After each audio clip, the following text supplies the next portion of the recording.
Thank you, Mr. Speaker. I know members across the House will want to extend our thanks to President Biden for his steadfast leadership and warmly congratulate President-elect Trump ahead of his inauguration.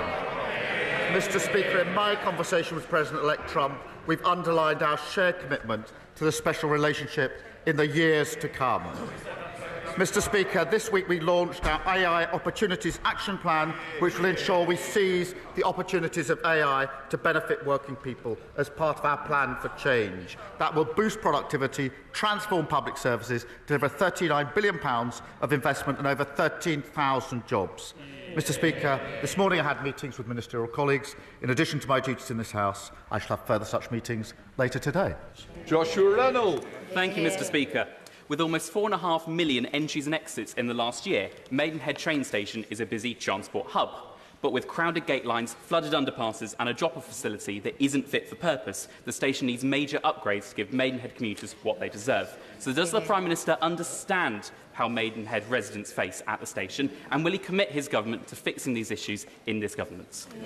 Prime Minister. Well, thank him for his question, and I'm pleased that his constituents are benefiting from the upgrades at the station, including, I think, new lifts to make the station fully accessible. The issues he raises are faced by passengers right across the country, and that is why we're bringing rail services back into public ownership, setting up Great British Railways and making ticketing simpler and fairer to ensure a better service for all passengers, including in his constituency. Lashana Khan. Thank you, Mr. Speaker. I recently visited Mid-Kent College, which serves my constituency of Gillingham and Rainham, and where valuable construction skills are taught to young people. However, I was also informed that the college faces significant challenges in recruiting teachers to deliver those courses. Does the Prime Minister agree with me that proper skills training and having the teachers necessary to deliver it is absolutely vital to growing our economy and building the homes we need for the future? And will he agree to set up a meeting with the relevant minister to discuss the recruitment challenges that some colleges face? Prime Minister. Mr. Speaker, skilling up the next generation is, of course, vital to kick-starting economic growth. And our plan for change will rebuild Britain by delivering 1.5 million new homes. That's why we've established Skills England, reforming our planning system and training the workforce. And I will ensure that she gets the meeting that she wants with the relevant minister. We come to Leader of the Opposition, Cymru Beryl. Mr. Speaker, on Friday, while borrowing costs hit levels not seen since Labour was last in government, I met business owners and their employees in Chesterfield. One of them told me that his business will not exist in 4 years' time because of this government's policies. It might not even exist next year. The Prime Minister may try to blame his inheritance or blame global factors, but why should anyone trust a word he says over the businesses who are saying again and again that his budget means fewer jobs, lower growth and higher borrowing costs? Mr. Speaker, as she knows, the global economy is experiencing volatility and higher borrowing costs. That is why it was vital that we took the tough and right decisions in the budget to get our finances back in order. We had to deal with the £22 billion black hole that they left. We made difficult cuts, raised taxes to invest in health, public services and housing, vital to stability, vital to growth. And we've got an ironclad commitment to our fiscal rules. And she will welcome, no doubt, the inflation figures from this morning. But contrast that with the party opposite. They weren't brave enough in government to take those difficult decisions. They've opposed all of our measures to stabilise the economy and promote growth. They're back to the magic money tree. She wants all the benefits of the budget, but she can't say how she's going to pay for them. They haven't changed. They're still economic vandals and fantasists. Imagine where we'd be if they were still in charge. Mr. Speaker, just today, the British Retail Consortium says 2/3 of businesses will have to raise prices to cope with his tax hike. His Chancellor ignored all the warnings and ploughed ahead with an unprecedented borrowing spree, leaving all of us more vulnerable. Now we have businesses saying they will raise prices to cover his jobs tax, We have an energy policy that will drive up bills, and all the while we are spending more day to day on debt interest than we do on schools and universities. The Prime Minister refused to repeat his Chancellor's promise that she wouldn't come back for more. Will he now rule out any new tax rises this year? Prime Minister. Mr. Speaker, we took the right and difficult decisions at the budget. Decisions that they did not have the courage to take, which left us in the mess in the first place. When it comes to tax, she knows very well the limits of what I can say from this dispatch box, but we have an ironclad commitment to our fiscal rules. We can't just tax our way out of the problems that they left us, which is why we put in place tough. They were howling at the spending decisions. They wouldn't take them, and we'll stick to those spending decisions, and our focus is absolutely on growth. But their record, they flatlined the economy. Their record, they flatlined the economy, a mini-budget that crashed the economy, worst cost of living crisis in living history, and they left a £22 billion black hole, not taking lessons from them on the economy. Mr. Speaker, the Prime Minister knows very well the OBR found no such black hole. And he talks about a budget 3 years ago. The borrowing costs last week are at a 27-year high for 30-year gilts. The Chancellor is apparently promising to be ruthless in reducing spending. Let me suggest something that he should cut. There is no way that we should be giving up British territory in Chagos. He is rushing a deal which will be disastrous and which will land taxpayers with a multi-billion-pound bill. Why does the Prime Minister think British people should pay to surrender something that is already ours? Mr. Speaker, we inherited a situation where the long-term operation of a vital military base was under threat because of legal challenges.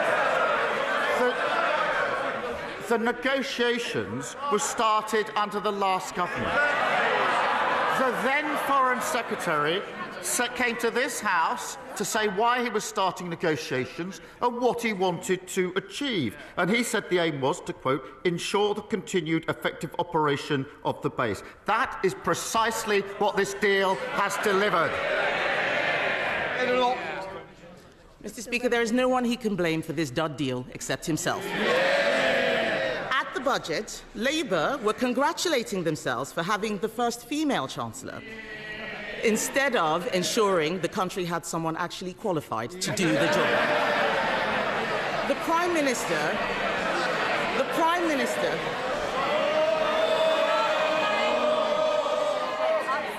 I want to hear. Sorry. I want to hear the Leader of the Opposition. Mr. Speaker, the Prime Minister claims he has full confidence in the Chancellor, but the markets clearly do not. Yesterday, the Chancellor repeated her promise to have just one budget per year to provide businesses with certainty. The talk in the City is that she can't meet her fiscal rules, and there will need to be an emergency budget. So does the Prime Minister stand by the Chancellor's commitment that there will be only one budget this year? Prime Minister. She'll be pleased to know the Chancellor will be in place for many, many years to come. She'll outstrip them. Mr. Speaker, if we all thought the politics was about cheap points, I could criticise their chancellors, but I don't have enough time to go through all of the chancellors that they had. We have one budget, that's what we're committed to, strong fiscal rules, and we'll stick to them, unlike the party opposite. Mr. Speaker, at a time of turmoil in the markets, the Prime Minister was distracted by the crisis around the former City Minister. What does it tell us about his judgment that yesterday he said he was saddened that his close friend resigned? This was an anti-corruption minister under criminal investigation for corruption. Mohammed Yunus, the Nobel Prize winner advising Bangladesh, said London properties gifted to the former City Minister may be proceeds of robbery. So, will the Prime Minister offer Bangladesh the full support of our National Crime Agency in ensuring that any properties bought with stolen funds are properly investigated. Prime Minister. Mr. Speaker, the former City Minister referred herself the independent adviser. He found, as she well knows, there was no breach of the code. He knows that he found there was no wrongdoing, and the former minister fully cooperated. She referred herself a week ago Monday. I got the report yesterday, and she resigned yesterday afternoon. Compare that with the Shadow Foreign Secretary, who breached the ministerial code. Her predecessor, Bartu, ignored it. It was the adviser that then had to resign because he wasn't taken seriously. And she's now serving the leader of the opposition. What a contrast. Thank God the British public chucked them out. Mr. Speaker, he did not answer the question about the National Crime Agency. No answer to investigating dodgy Labour ministers, just as last week he didn't want an inquiry that might expose dodgy Labour councils. The Prime Minister knowingly appointed a convicted fraudster as his Transport Secretary. The anti-corruption minister he had full confidence in only days ago resigned yesterday in disgrace. He is negotiating a secret deal to surrender British territory, and taxpayers in this country will pay for the humiliation. Now it turns out his government may write a cheque to compensate Jerry Adams. This is shameful. We left him the fastest growing economy in the G7. In just 6 months, under his leadership, it's been taxes up, borrowing up, mortgage rates up, and that's not all. Business confidence is down, jobs are down, growth is down. Can the country afford 4 more years of his terrible judgment? Mr. Speaker, among that barrage of complete nonsense, there is one point that I need to address, because it's the Legacy Act, and it will be of real interest across the House. That Act was unfit because, or not least because, it gave immunity to hundreds of terrorists and wasn't supported by victims in Northern Ireland, nor, I believe, by any of the political parties in Northern Ireland. The court found it unlawful. We will put in place this is a serious point. We will put in place a better framework. We're working on a draft remedial order and replacement legislation, and we will look at every conceivable way to prevent these types of cases claiming damages. And it's important I say that on the record. But as for her claim and her nonsense, they crashed the economy. Mr. Speaker, I got a letter this week from a Tory voter in a Labour seat. I hope they don't mind me saying who it was. It was Liz Truss. Mr. Speaker, it wasn't written in green ink, but it might as well have been. She was complaining that saying she'd crashed the economy was damaging her reputation. It was actually crashing the economy that damaged her reputation. Mr. Speaker, what have we heard? All they've got is complaining. No defence for their sorry record. They don't even acknowledge it. No ideas, no policy. They're like a blank piece of paper, blowing hopelessly in the wind. No wonder the country put them in the bin.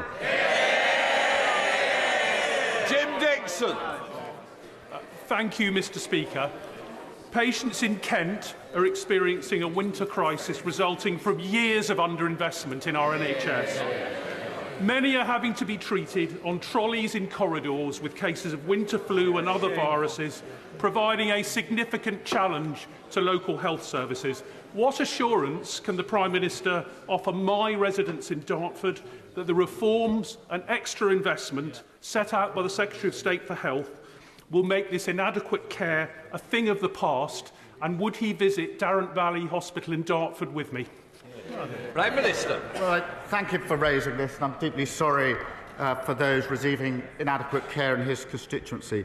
The last government left the NHS in a critical condition, but you can't deliver growth with record waiting lists, 2.8 economically inactive. Our plan for change, investing in the NHS, diagnostic centres, and I will, of course, consider his invitation. Leader of the Liberal Democrats, Sir Ed Davey. Thank you, Mr. Speaker. And can I echo the words of the Prime Minister about President Trump and hope both his team and the team of President-elect Biden can work together to bring President-elect Trump and President Biden can work together to bring the peace in Gaza we so desperately need, so the hostages can be released, we can get the aid in and the killing can stop. Mr. Speaker, as the Honourable Member for Dartford just said, patients are suffering through the worst NHS winter crisis on record. Last month alone, 54,000 people waited more than 12 hours in A&E. Over 63,000 were stuck in ambulances for over an hour before they could even get into hospital. So there's no doubt the flu season has made the winter crisis worse. But we see these winter crises year after years of neglect of the NHS by the Conservatives. NHS leaders say we will never put an end to these winter crises unless we fix the crisis in social care. Now, I asked him this question last week and I was disappointed in his replies. I'm going to try again. Will he scrap the 3-year timetable he's given to the Casey Commission so he can fix social care this year and implement the reforms by the end of this year at the latest? Prime Minister. Mr. Speaker, on the talks towards a ceasefire, we are encouraged by the talks. I think the whole House would urge all to come to an agreement and have the hostages released. We all understand the absolute torture that their families are going through every single minute, every single day that this continues. So we hope that there can be progress there. In relation to the NHS, he's absolutely right. The party opposite left it on its knees. There's no point groaning. It is absolutely disgraceful that the NHS was left in the state that it was in. Absolutely disgraceful. We are investing to turn that around. We are reforming to turn that around. We are within that reform dealing with social care. I set out the timetable to him last week in the way that he knows it's set out. Sir Ed Davey. Speaker, I'm continue to be disappointed by the Prime Minister's position on social care, and I'm going to keep coming back to this issue because unless we fix it, we won't fix the NHS. But turning now to the economy, an idea for the Chancellor to grow the economy. As President-elect Trump prepares to take office next week, there are reports that a number of wealthy, high-skilled Americans are looking to come to the UK for fear of what President-elect Trump will do to their country. But because the Conservatives so broke the immigration system, many of them are finding there's no visa that they can apply for. Now, I know the Prime Minister is rightly seeking to reduce immigration from the record highs of the Conservative. But does he agree, if people like this want to come to our country, to bring their money and their skills so we can grow our economy and pay for our public services, they should be able to? Minister.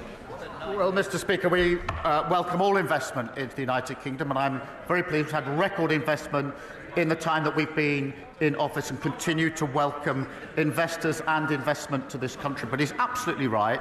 The last government lost control of immigration as they lost control of health and the economy and the borders and everything else.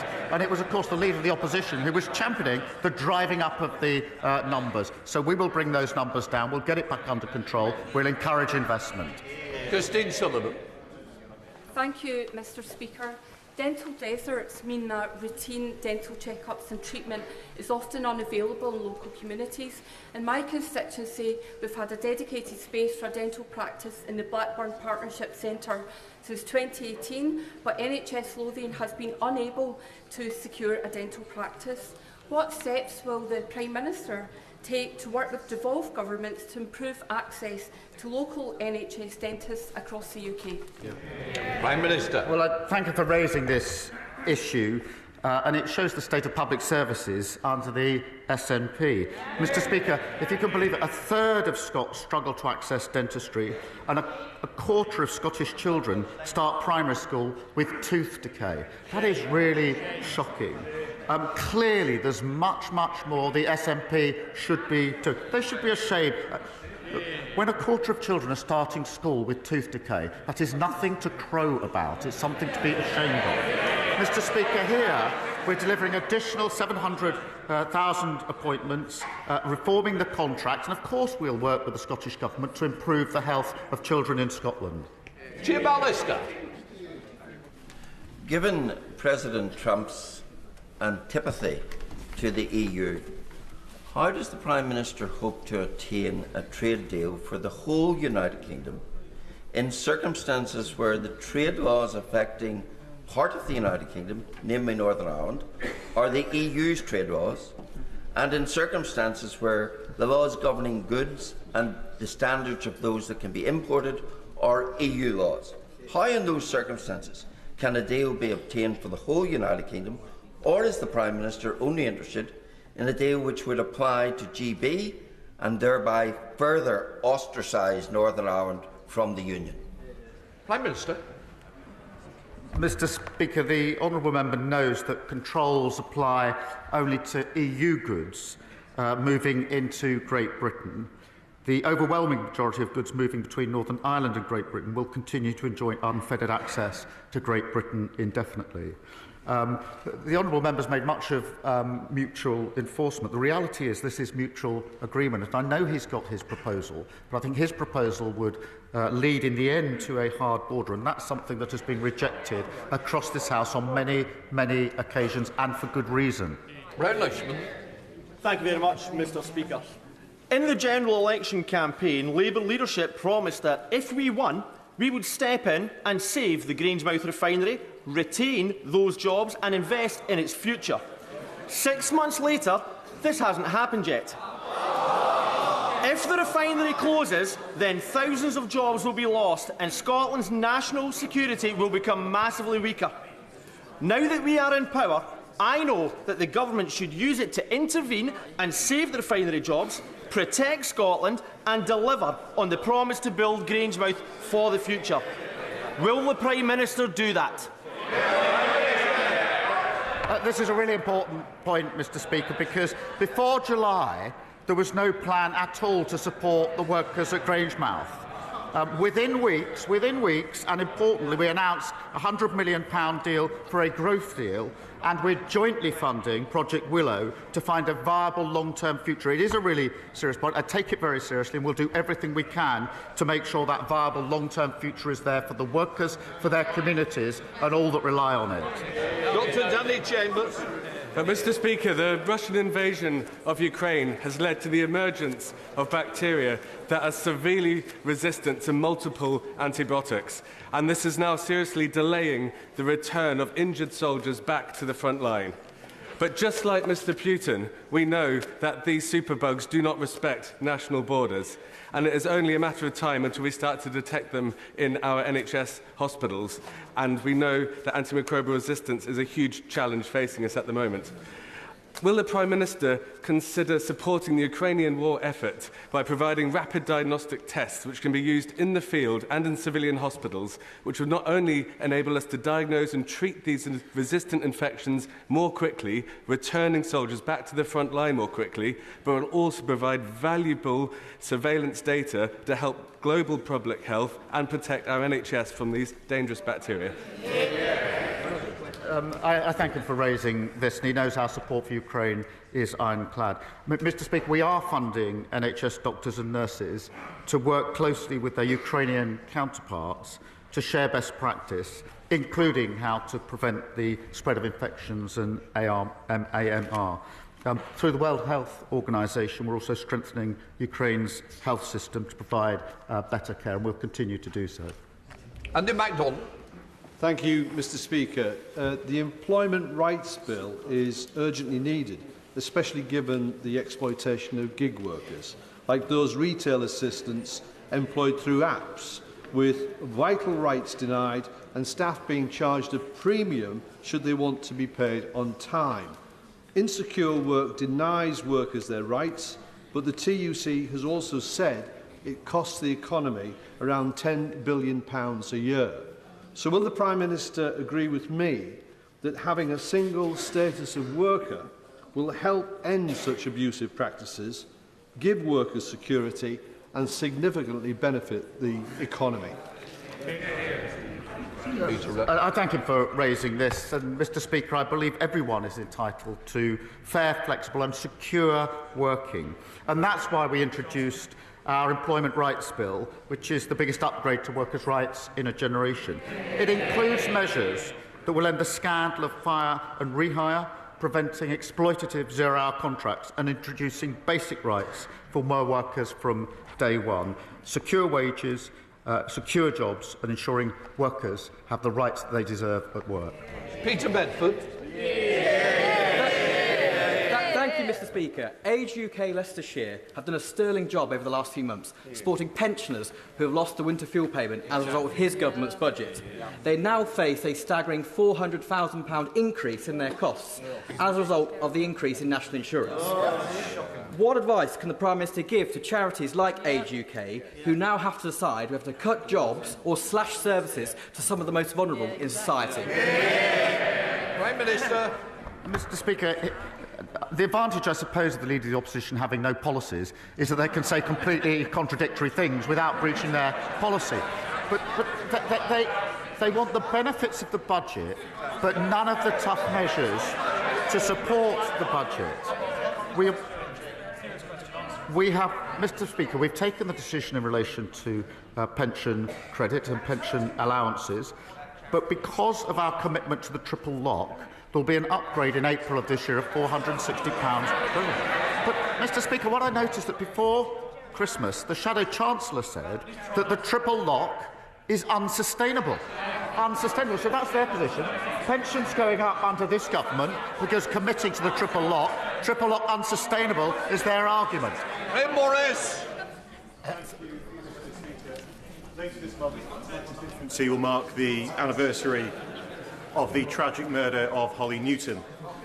Will the Prime Minister and Home Secretary look urgently at the calls from Holly's mother, Michaela Trusser, to lower the age that a person can be recognised as a victim of domestic abuse? Prime Minister. Can I thank the honourable member for raising this tragic case?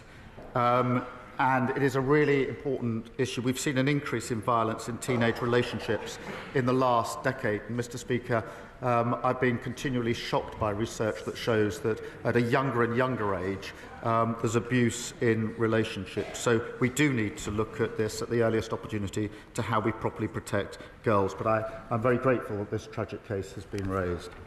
Thank you, Mr. Speaker. Since becoming a Labour leader, has the Prime Minister ever discussed or communicated with Philippe Sands KC about the Chagos Islands? Yes. No. Prime Minister. I'll get him in. I'll get you in. Yeah. Right. Rachel Maskell. Thank you, Mr. Speaker. York is an incredible city that demands on tourist destinations like York, where we received over 9 million visitors and 1.7 million overnight stays, places significant pressure on local public services and housing used as short-term holiday lets. What steps will the Prime Minister take to equip local authorities to better balance the benefits of tourism with the additional costs to our communities?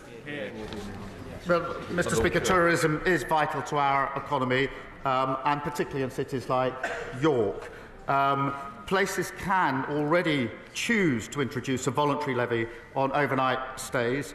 Our focus is supporting industry, including by providing a 40% relief for retail, hospitality and leisure properties, and permanently lowering their rates from next April.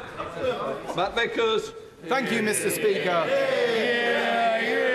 Margaret from Stockton is furious. Stockton's Labour Council are axing her weekly bin collection, scrapping free high street parking and closing her local recycling centre, all while employing a ridiculous number of people on £100,000 salaries. But she's even more furious because they're taking on another one behind closed doors, probably in a darkened room.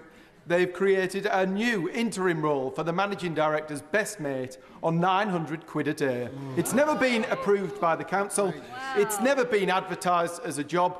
Margaret's right to be angry, isn't she, Prime Minister? Mr. Speaker, I'm sure Margaret would be very pleased to see the incredible investment that's going into the area, the 4,000 jobs which is growing the economy. The state of our local councils was left completely damaged after the last government. She knows that. Everybody knows that. Graham Morris. Thanks. You never have too many Morrises. To its credit, in its first budget, this Labour government transferred the Mine Workers Pension Scheme Investment Reserve Fund, benefiting nearly 4,000 former miners and miners' widows in my constituency. However, almost 700 British Coal Staff Superannuation Scheme pensioners in my constituency were excluded. Will the Prime Minister correct this injustice and ensure BC beneficiaries, many now elderly and in very poor health, are treated equally to their co-workers in the MPS? Prime Minister. Can I thank him for his dedicated campaigning on this issue? I am proud that this government has overturned a historic injustice, boosting the pensions of over 100,000 former mine workers. We are, Mr. Speaker, working closely with the coal staff trustees to consider their proposal, and I'll ensure the Industry Minister keeps him fully updated. Joe Roberts. Thank you, Mr. Speaker. My constituents on the Isle of Wight are entirely reliant on foreign-owned, debt-laden, unregulated ferry companies for essential travel. But in the United Kingdom, public transport is regulated and subsidised, like buses, trains, Scottish ferries. Does the Prime Minister agree with me this Isle of Wight anomaly must come to an end? And will the government intervene in order to protect passengers from excessive ferry prices and bad services? Prime Minister. Well, I thank him for raising this, and he's right. The ferry services for his constituents have simply not been good enough, and I know that both he and my honourable friend, the member for the Isle of Wight West, share a commitment to ensuring their constituents receive a better service. The Maritime Minister has met the ferry and hovercraft operators, the leader of the Council and other stakeholders. There will be further meetings, and I'll make sure that he is fully informed by the Minister of the progress on this issue for his constituents. Patricia Ferguson. Thank you, Mr. Speaker. This year marks the 850th anniversary of my home city of Glasgow. One of the key aims of the celebration is to speed up ambitions around the City Council's grand challenge of tackling poverty and inequality and of increasing prosperity and opportunity, themes that chime very clearly with this government's agenda too. So will the Prime Minister join with me in congratulating Glasgow on this milestone, and does he agree with me that people really do make Glasgow? Prime Minister. Well, I thank you for raising this. Glasgow is a great city, and I'm very happy to join with her in congratulating the people of Glasgow on the 850th anniversary. They have made and will continue to make a huge contribution to this country. Jack Rankin. Thank you, Mr. Speaker. Today marks 467 days in captivity for Avinatan Or, just one of the over 100 hostages Hamas still cruelly hold. Avinatan is my age. He has his whole life ahead of him. I felt the raw pain of his family when his mum, Ditsa, a British citizen, shared her story with me as part of the Twin a Hostage campaign. Can the Prime Minister assure me he is doing everything in his power to ensure all the hostages are returned, so Avinatan can be at home where he belongs with Ditsa and his girlfriend, Noah? Prime Minister. I thank him for raising this case. It's appalling that Hamas continue to detain Avinatan and other hostages, including Emily Damari, and I know he's spent time with the families, and it is nothing short of torture what they are going through, and we will do absolutely everything in our power to ensure that we make progress in bringing these hostages home, and I'm sure I speak for everybody in the House, but we will do everything to try and make sure that we get those hostages home. Final question, Jonathan Brash. Thank you, Mr. Speaker. My constituent, Richard Lee, has waited over 43 years for answers about the disappearance of his daughter, Catrice, from a military base in Germany in 1981. She was just 2 years old. The Royal Military Police, the MOD and successive governments have failed to get answers that he deserves, throwing up barrier after barrier to justice. Will the Prime Minister agree to meet with Richard and myself to finally give this Hartlepool veteran a way forward to uncover the truth about the disappearance of his daughter? Prime Minister. Well, I thank him for raising this deeply distressing case, and our thoughts and sympathies are obviously with Richard Lee and his family. The Defence Serious Crime Unit, Mr. Speaker, continue to appeal for new evidence in this case, and I will make sure he has a meeting with the appropriate minister to discuss progress. Thank you. That completes Prime Minister's questions. We'll let the front benches change over.